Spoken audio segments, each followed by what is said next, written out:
the countries that were exporting them are also keeping for their own needs.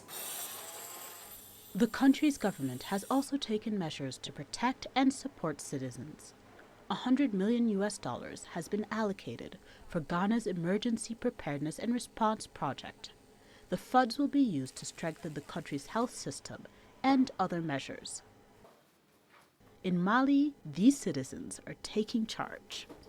Riposte 223 COVID-19 is a group comprised of 50 traders, journalists, healthcare workers, and artists.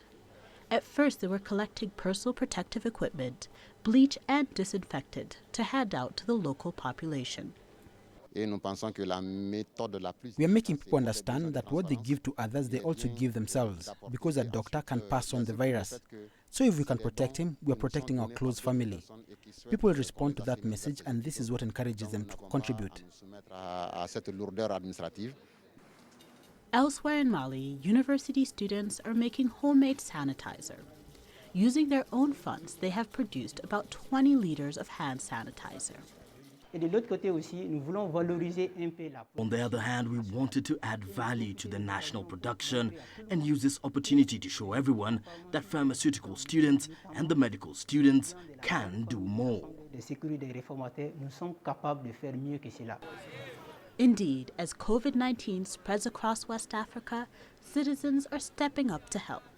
Astatal, CGTN. A 14-day lockdown imposed in Lagos, Abuja and Ogun State comes to an end today. And in Ghana, police say they will step up measures to enforce a lockdown imposed to curb the coronavirus outbreak. Well, I'm now joined by Phili Hanza in Abuja and Nabil Ahmed Rufai in Accra with the very latest from Nigeria and Ghana. But first, let's start off with you, Phil, because as we've just heard, the lockdown imposed in Nigeria comes to an end today. How effective has the lockdown been?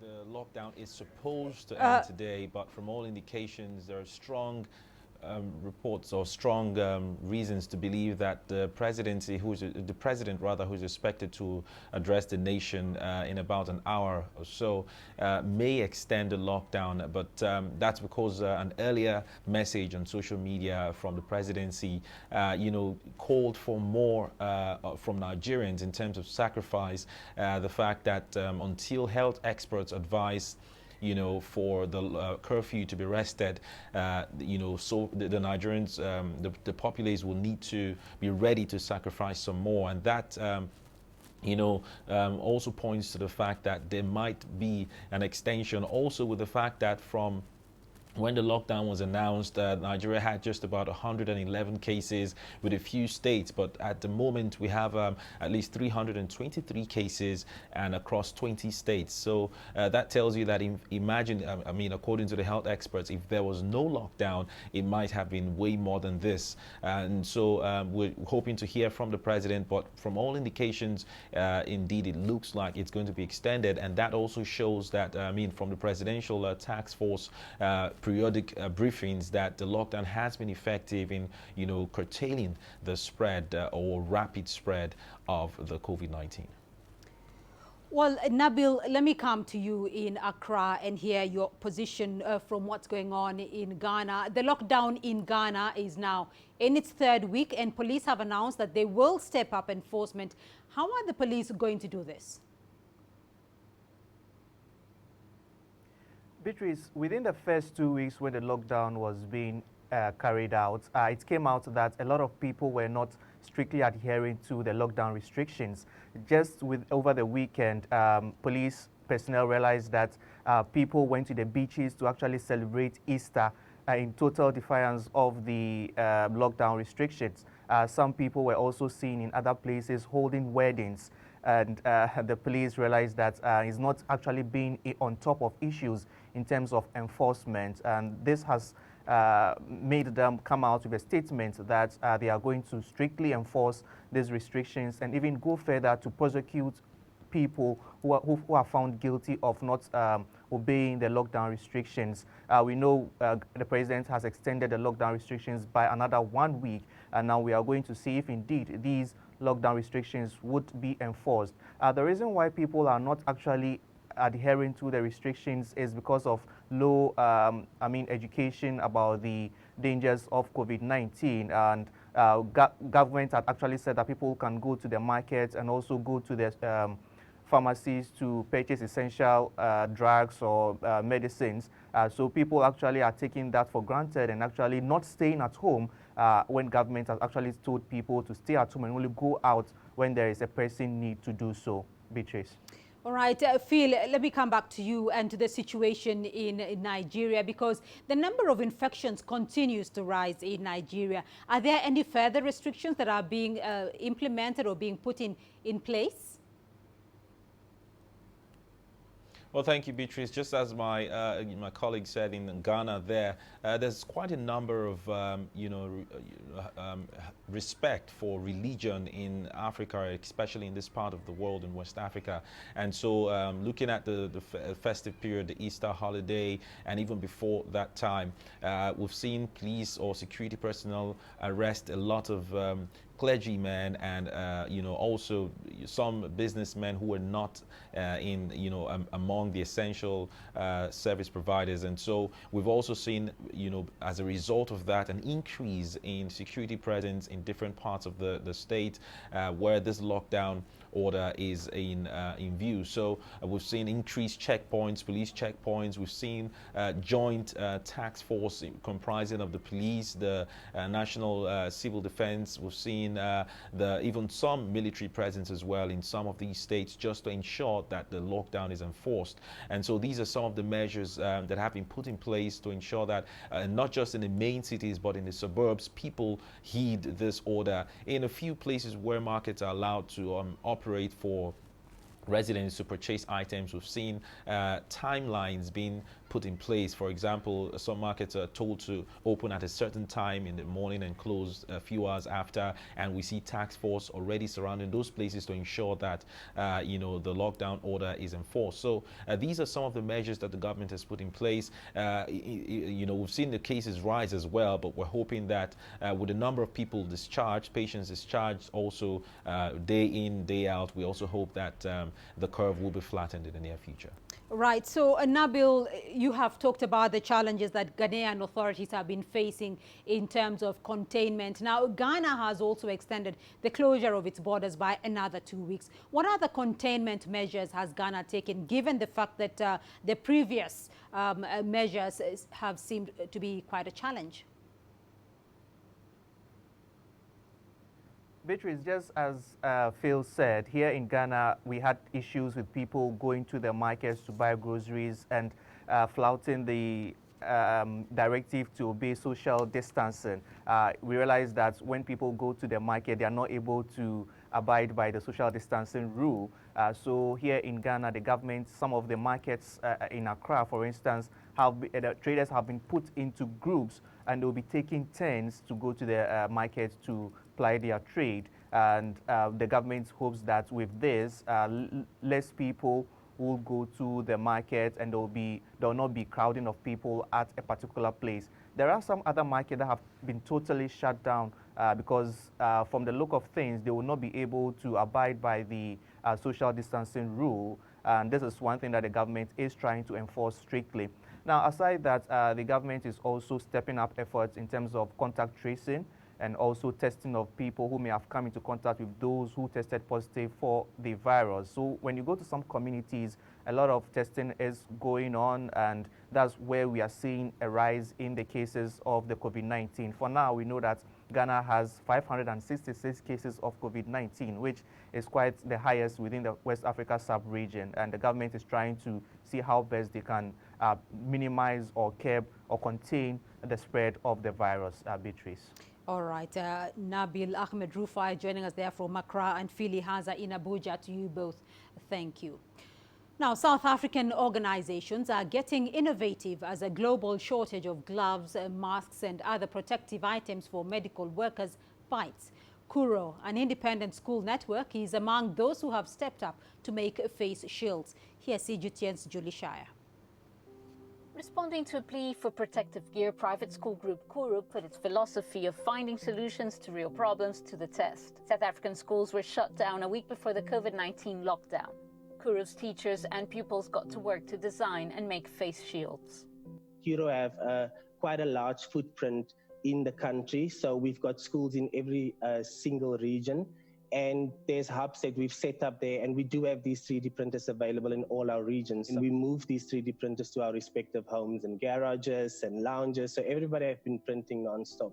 The visors had to be durable and comfortable for doctors, nurses and police officers to wear for long hours. How do you think your contribution will change the lives of these frontline health workers? And the shield that we're making can cover the entire face. So it's got a headband at the back, and then the front piece is transparent.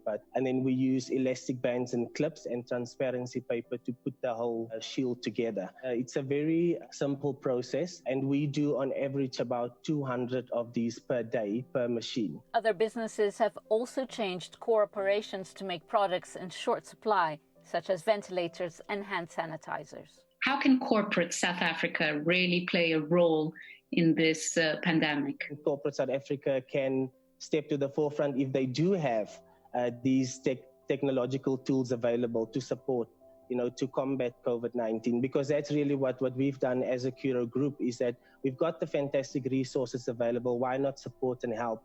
South Africa gets most of its medical supplies from China. Soaring global demand to combat the pandemic has disrupted supply chains. Producing them on home soil will avoid running out when they're most needed. Julie Shara, CGTN, Johannesburg, South Africa. And here in Kenya, the government has made it mandatory to wear masks, especially in public places, in an effort to slow down the spread of COVID-19.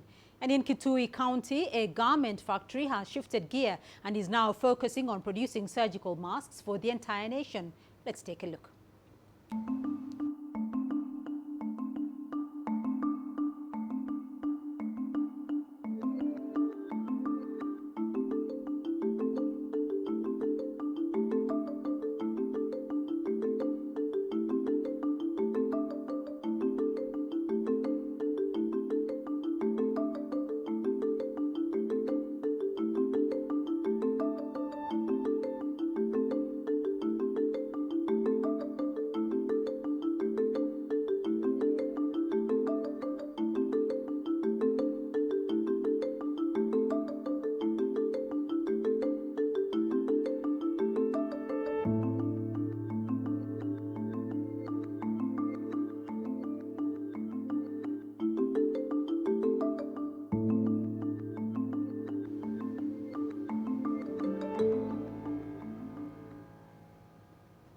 You're watching Africa Live, still ahead on the program. The Chinese government says it has zero tolerance for discrimination against foreign nationals. And tension builds up as armed groups cut water and power supply to Tripoli in Libya.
The Chinese government says it has zero tolerance for discrimination against foreign nationals, and it is working to improve disease control work related to African nationals. A foreign ministry statement comes amid reports of racial discrimination against the African community in the southern city of Guangzhou. The ministry says all foreigners in China are treated equally, and the city's authorities are working to provide better healthcare services. Here's a statement from the Chinese Foreign Ministry. This is a time for the whole world to unite in fighting the coronavirus pandemic. It is immoral and irresponsible for the United States to try to alienate other countries by spreading rumors. We urge the U.S. to focus on its own efforts in fighting the pandemic. It won't succeed in souring the friendship between China and Africa. The Chinese government has made it a priority to ensure the safety of foreign nationals since the outbreak began. All foreign nationals are treated equally in China, and any act of discrimination against them is strongly opposed. In a related story, our reporter Ho Weiwei talked to a Tanzanian businessman in Guangzhou to see how he and his family are doing there. Frankly speaking, I've been in Guangzhou for so many years. I haven't seen any kind of discrimination against me. I could see from the social media, many were complaining. They were feeling some kind of stigmatization. But then on my side, I always told them, I don't believe the Chinese can do that against Africans. One, we have long-term relationship. Two, the Chinese felt the pinch in the first days of the outbreaks, because even Chinese living abroad, we are complaining about that, about being stigmatized, about being related to the virus. I said they all have a lesson, and there's no way Chinese will do that to the Africans. So what I think is maybe a misunderstanding. I got to know John in 2018. He runs foreign trade business in Guangzhou. Now he's been put under quarantine for days. Despite inconvenience, he doesn't complain.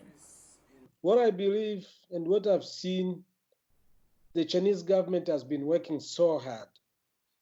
I think they have done quite a lot.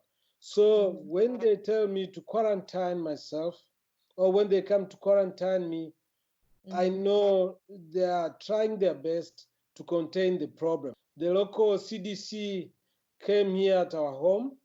They did test all of us. They tested the whole family. Yeah, it's me, my wife, and 3 kids. We were all good, yeah. The test was mandatory, but was free, yes. John shows me his family. Yeah, this is our daily routine. That's my wife on the other side. And my son. Always we are trying to do some workout a little bit, work out our bodies. Okay, you can look at me, my dear wife. Yeah, my son, look at me. Great. And then on the other side, my daughter is busy finishing up her choreographies. If you want to buy some food or daily necessities, how will you do that? Well, yes, I'm not allowed to go out, but then if I want some foods, we order online, and then the community here, they have the management, they have arranged someone, just inform them that whatever I want to buy, and then they'll just go pick it from downstairs and bring it upstairs. And also they would come in to collect my trash. We are supporting what the Chinese government is doing. Few were running against it because I guess they didn't know much about what was going on. Thank you very much, John. Ho Weiwei, CGTN, Guangzhou.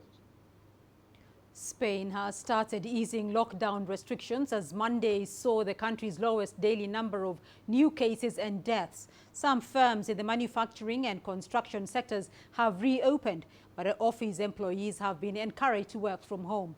Public spaces as well as retail shops, restaurants and bars will remain closed for at least 2 more weeks. Commuters at main transport hubs received free face masks from police Monday morning as they returned to work.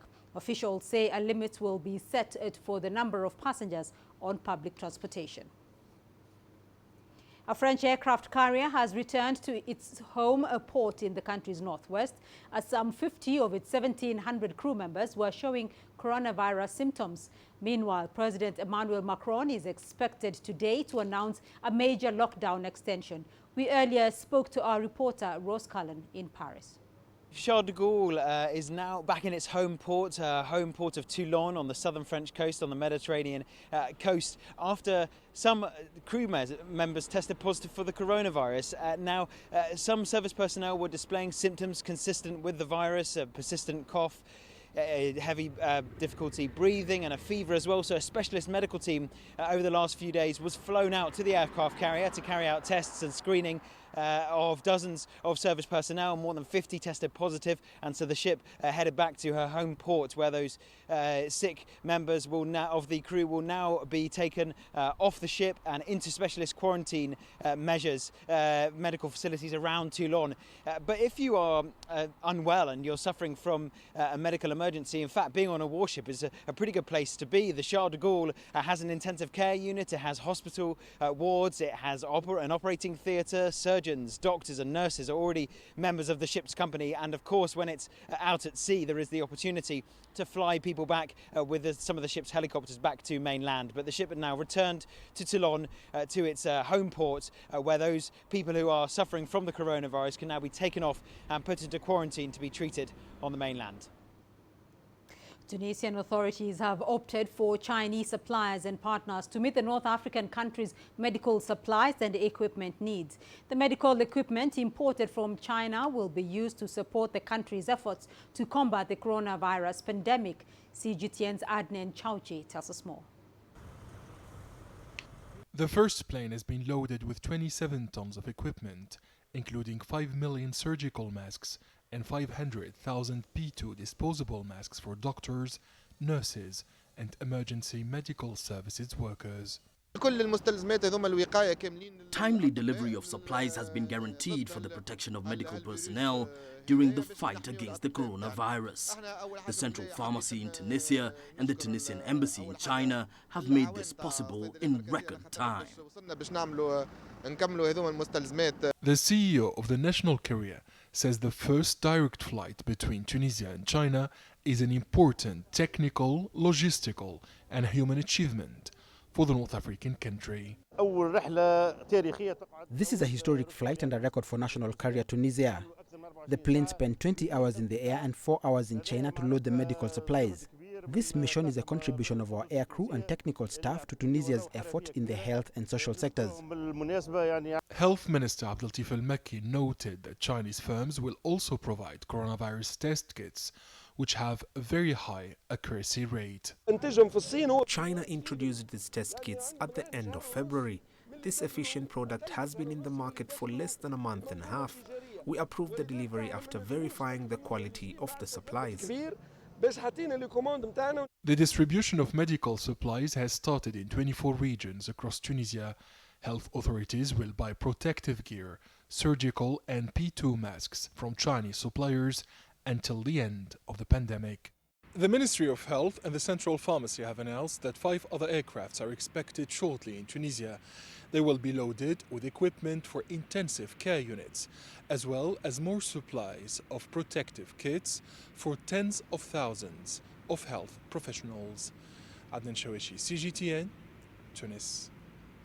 Now, while the world focuses on tackling the COVID-19 pandemic, the fighting in Libya appears to be worsening.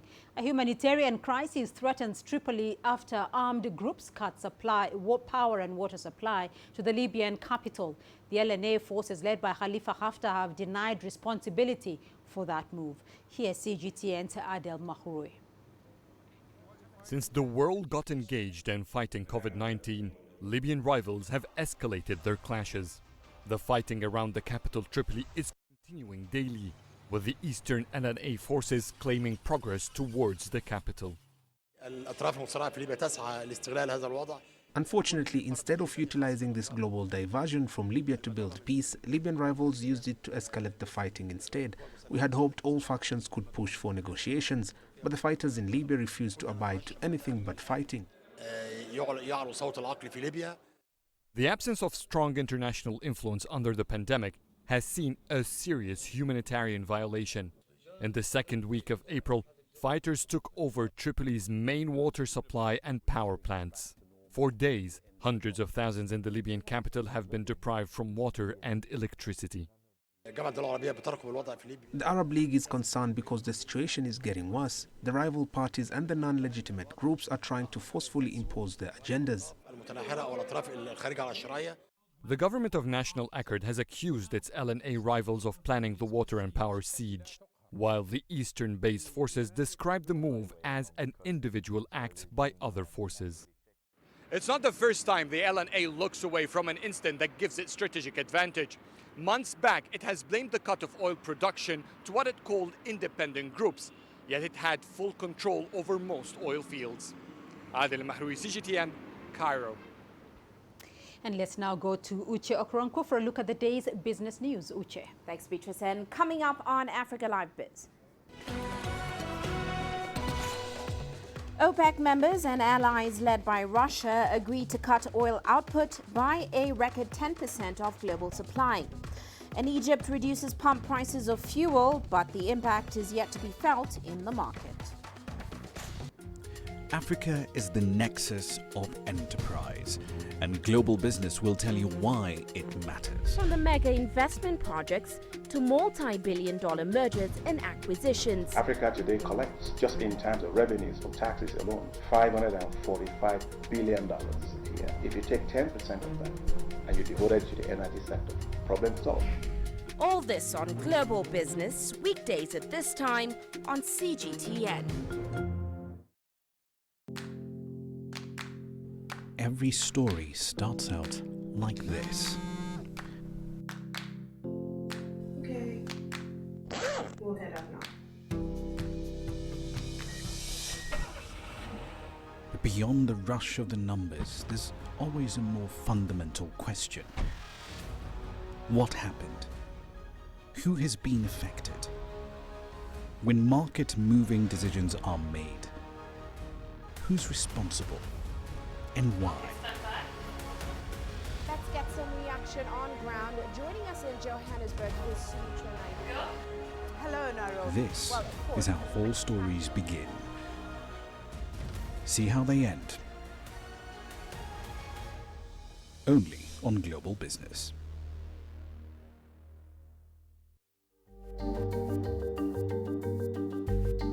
Africa Live. Find your voice.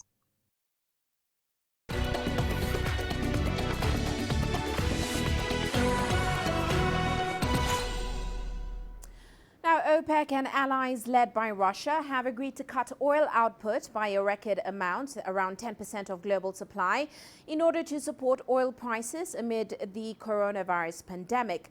Now, OPEC Plus said on Sunday it had agreed to reduce output by 9.7 million barrels per day for the period from May to June.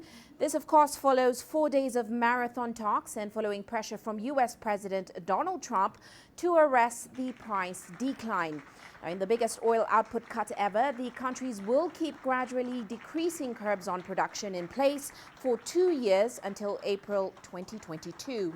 Now, banks Goldman Sachs and UBS predicted last week a 10 to 15% cut in supply might not be enough to arrest the price decline. They said Brent prices would fall back to $20 per barrel from $32 at the moment and $70 per barrel at the start of the year. Measures to slow the spread of the coronavirus have destroyed demand for fuel and driven down oil prices. They're straining budgets of oil producers and hammering the more vulnerable U.S. shale industry. Now, the African Union has appointed former Credit Suisse boss Tidjane Thiam and several other dignitaries as special envoys to solicit support to help the continent deal with the economic impact of the coronavirus. The envoy team, which was named by the AU chairman, South African President Cyril Ramaphosa, is tasked with finding rapid and concrete help pledged by the G20, the EU and other financial institutions. Now, the AU said in a statement that these institutions need to support African economies that are facing serious economic challenges with a comprehensive stimulus package. Former Credit Suisse boss Tidjane Thiam has also called for a standstill on debt to private creditors amid the outbreak of coronavirus, which of course threatens many African economies. And in South Africa, Sibanye-Stillwater says it could restart limited mining at its South African operations. That's after a nationwide lockdown to stem the spread of the coronavirus brought the mining industry to a halt. Now, the company also said the South African government had given it approval for limited mining and processing from April 14th. This is the first sign that restrictions on one of the country's most critical sectors could be eased. Now, Sibanye-Stillwater, like other miners, placed its operations in South Africa on care and maintenance condition so as to reopen in March when a 3-week lockdown was announced. This was subsequently extended for a further 2 weeks until the end of April. The miner previously said the closure will impact its production guidance and declared a force majeure on its contracts. The board and executive management will also donate 1/3 of their salary to coronavirus relief efforts for the next 3 months. And the boss of South Africa's Vodacom, Shamil Joosub, will donate 1/3 of his salary for the next 3 months to support funds set up in response to the coronavirus outbreak. Joosub joins the heads of other major companies, including lenders FirstRand and Nedbank, in heeding calls from President Cyril Ramaphosa for others to follow the government's lead. Now, Ramaphosa earlier said top official salaries will be cut by the same amount for the same period. Joosub received $630,000 in base pay and benefits in 2019, according to the company's annual report. And universities in Zimbabwe are producing masks, gloves and hand sanitizers in order to fight the spread of COVID-19. Economic chaos and uncertainty in the Southern African nation over the last decade has left Zimbabwe with few functioning industries and over-reliance on imports on nearly everything from food and furniture to building materials. Well, CGTN's Farai Mwakutuya has more from Harare. Just a few weeks ago, students were being taught in this University of Zimbabwe lecture hall, which has now been converted into a factory, making face masks, surgical scrubs, and other essential protective equipment that's in critically short supply. Elsewhere on the same campus, 4,000 litres of hand sanitizer are being produced every hour in a repurposed storage warehouse. The rapid transformation, primarily in response to the COVID-19 pandemic, is the culmination of a 2-year process to change the university curriculum. The new design of our higher and tertiary education system, which we call Education 5.0, which is heritage-based, mandates universities to translate their ideas into goods and services. What you are seeing now, it's not suddenly. It's designed. We've been designing this system. We've been designing the education system to respond to any challenge. 2 major challenges Zimbabwe hopes to resolve are youth unemployment and an over-reliance on imported goods. That has been the cry, for a long time, that, we have a lot of graduates sitting in the streets. How do we capture that knowledge and that innovative energy so that we can create a new economy, particularly on the industrialization side? We need to then give them the mandate to say, listen, this is the list of the imports that we want to stop importing and we want to substitute.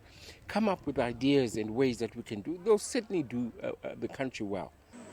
That should help turn the tide of deindustrialization that has decimated most of the country's manufacturing base. We indeed want to be a hub for generating a new breed of industries. And we are linking much more to what society needs, so that will give us clear direction of what industries we need to have. What sort of new companies do we need to have? Getting them up and running will require significant capital. But the government believes that shouldn't be too much of a problem because its universities should be the birthplaces of ideas, and those ideas should be good enough to attract funding. Farai Mwakutuya, CGTN, Harare, Zimbabwe. And heading to Egypt now, the government has decided to cut gasoline prices for the second consecutive time this year. Since Egypt lifted subsidies on power, the country reviews its fuel pricing every 3 months. But the price cuts are way less than the global drop in oil markets. Here's CGTN's Adel El Marhoui saying this week's price cuts are too small for most Egyptians to feel them. Following up with the drop in oil prices, Egypt's fuel pricing committee has introduced a minor cut for the public. All gasoline grades dropped 1.5 US cents per liter, while diesel remained steady. There is a 30 US cents difference in the gallon. It's not bad. For drivers who use a lot of fuel, it will make a difference. But for us, our cars have small tanks, about 50 to 70 liters, so on average, it will make a $1 difference. That is not enough for me to ask for less money from passengers. And who knows, fuel prices could go up again. While crude oil dropped by more than 60% since the year began, Egypt so far has cut fuel prices by only 6%, which hasn't impacted prices in Egyptian markets. The drop in the oil prices is not reflected in the price cuts. That may be due to the inefficiency in the state management or high production cost of gasoline due to monopolization production. But we must take into consideration other factors like the price the government has paid in its current oil reserve. And for how long will the current low prices last? Mazut has seen an 8.2% cut in its price, which could be considered a government-led stimulus for industries to cope with the pressing economic circumstances COVID-19 is causing. I didn't expect a bigger drop in fuel prices. First of all, we're under tight economic pressure. Secondly, the government doesn't have any resources to support the nation. I don't think it's wise to ask for a bigger reduction in gasoline prices. Since Egypt began lifting power subsidies, the government formed a committee to review oil pricing every 3 months. The law sets a maximum of 10% change in current domestic prices. Vehicle owners are the prime benefactors from this new price cut. However, it's not significant. And for the rest of the people, no one is expecting much changes in their livelihoods. Adel Mahroui, CGTN, Cairo. Well, that's all for now on Africa Live Biz. But later on Global Business Africa, South Africa's automobile sector could lay off up to 30% of its workforce, depending on how long a lockdown lasts. We'll be looking at what this means for Africa's most industrialized economy. Join us top of the hour for more on that. For now, back to you, Beatrice. Uche, thank you. And we still have more news for you here on the program. Here's what's ahead. Nigerians shake off coronavirus lockdown boredom with group exercises. Join us in Global Business and see Africa through our eyes. The greatest journeys, the greatest sights, the greatest adventures. Here in Qanater, this weir allows the locals to walk on water. We're far more than just TV news. We're your passport to the wonders of Africa. To bring you stories of struggle, survival and hope.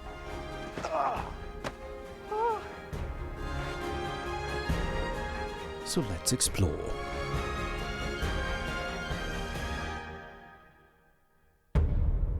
CGTN.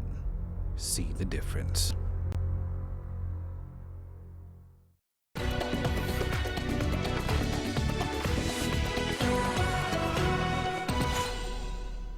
Well, let's head to Nigeria now, where the government has imposed a lockdown on major cities in an effort to curb the spread of COVID-19. But despite these measurements, fitness enthusiasts have opted to exercise in groups with little concern about the dangers of contracting the disease. CGTN Susan Wongeli has that report. Major roads in Nigeria's capital Abuja have been turned into outdoor gyms. The government imposed a lockdown in 3 cities in an effort to curb the spread of the coronavirus pandemic. But hundreds of residents here are still risking their lives when engaging in group workouts. Since the lockdown, We are just at home doing nothing, no work, no food, nothing. So we decided to come and exercise our body instead of us sitting at home and just getting fat.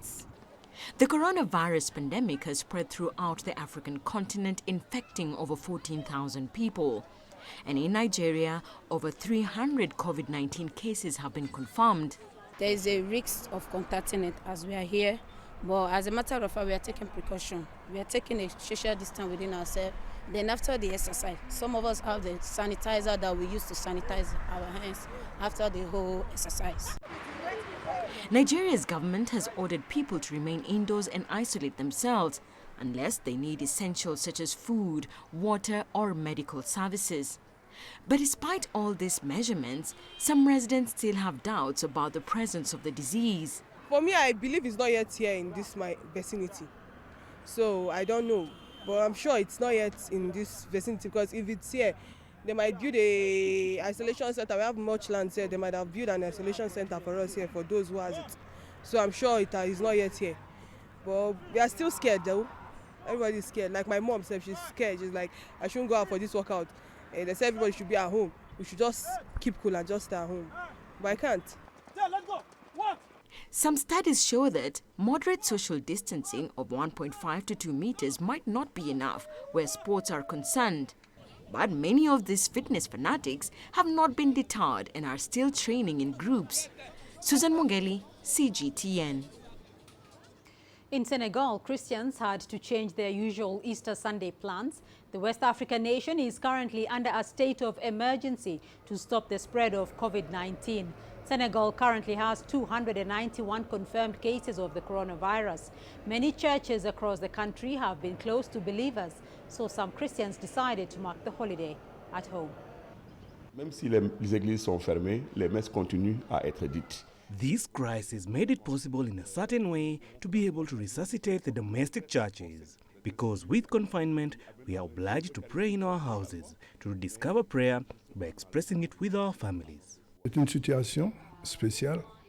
It is a special situation to have to stay at home because of the coronavirus. We must, however, at all costs respect the prevention measures. This is why we have chosen to stay at home and watch the Mass on television like many other families. There are local channels and international channels that retransmit the Mass, and we take advantage of this. Let's now take a look at your sports news. Here's what's coming up. The Tunisian Football Federation sets up a unit to medically monitor foreign footballers based in the country.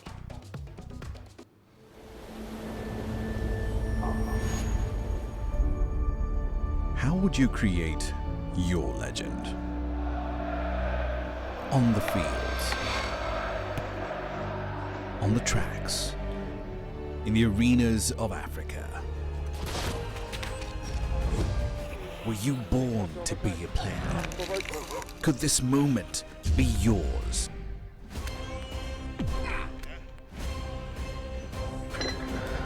Sports Scene.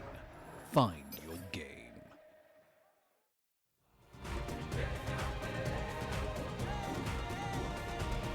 Africa Live. Find your voice.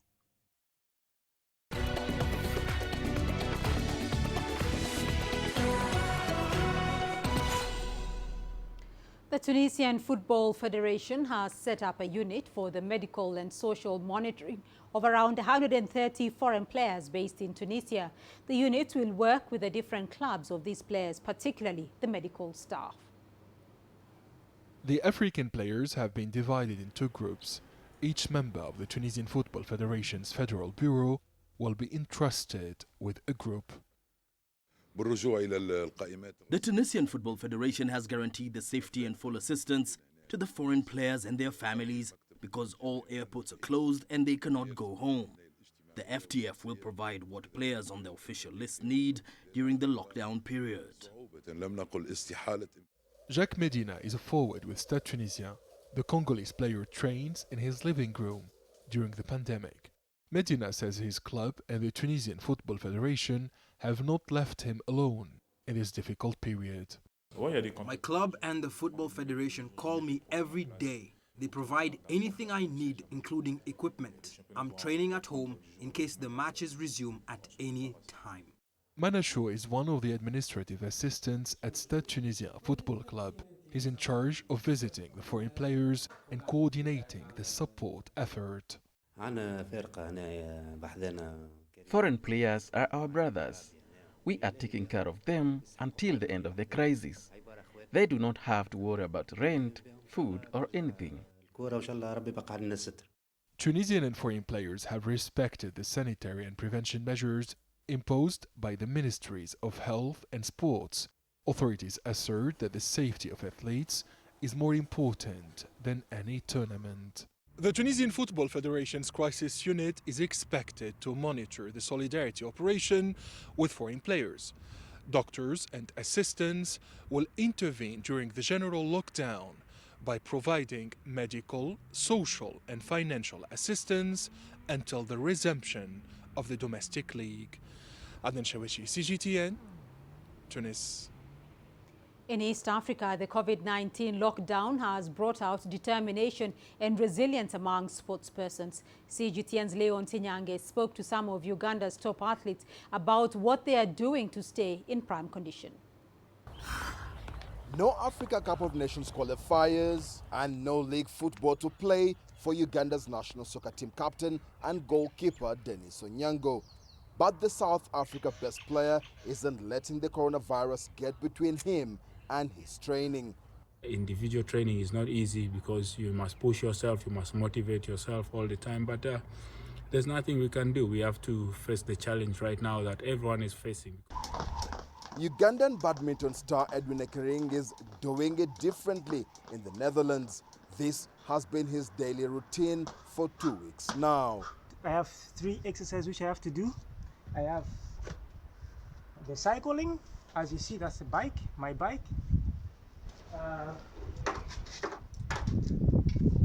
This is skipping rope. I have to do skipping rope. I have to cycle, and I have 10 jumps. After 10 jumps, and then I go back to cycling, skipping, 10 jumps again. The COVID-19 outbreak has caused a global health crisis. Half the world's population is now under stay-at-home orders, and nearly every mass gathering has been cancelled, including many of the world's biggest sporting events. Cricketers, volleyball players and even boxers use the facility behind me here for training and sometimes for competitions. But it has been closed for more than a week now. It is still uncertain how soon it will leave and open. Anything and anywhere will do now.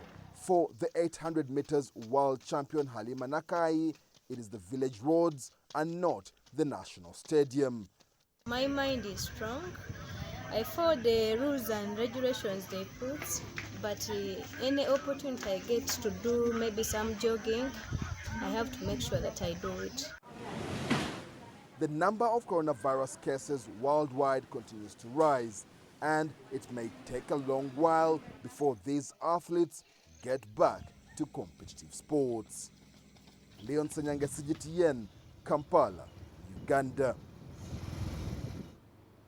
In La Liga, Real Sociedad have abandoned their plan to let players practice individually at the team's training complex.